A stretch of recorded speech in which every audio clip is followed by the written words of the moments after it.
Javën e kaluar brenda një dite erdhën në portin e Durrësit 2 kroçerat e para të sezonit, të cilat sollën rreth 150 turistë nga vende të ndryshme të botës.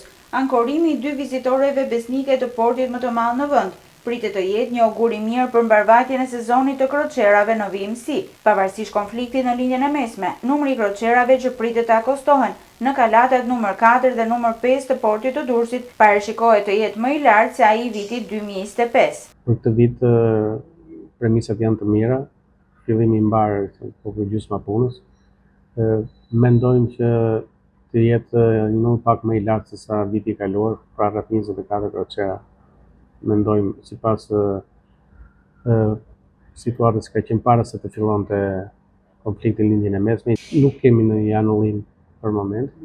Vitin që kaloi patëm 2 linja të reja kroçeras që janë Emerald Cruise dhe National Geographic. Edhe këtë vit besoj të kemi një kroçer për herë të parë.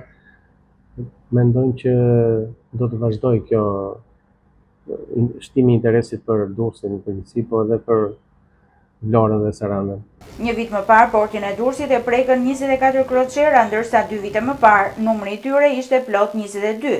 Por ndërsa sezoni i kroçerave parashikohet i mbar, krejt e kundërta pritet të ndodhë me mjetet luksoze lundruese.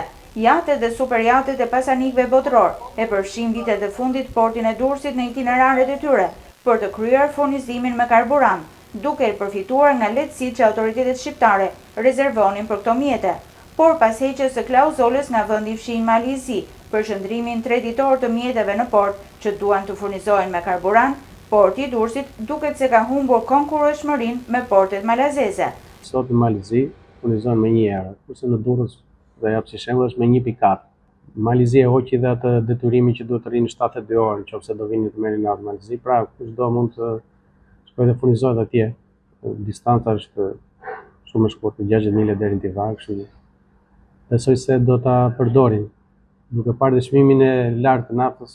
Në 4 muajt e parë të këtij viti kanë qenë mjaft të pakta mjetet lundruese luksoze që kanë ardhur në Durrës për të furnizuar me karburant, ndërkohë që një vit më parë në arkën e shtetit u mblodhen mbi 12 milion euro nga taksa e luksit.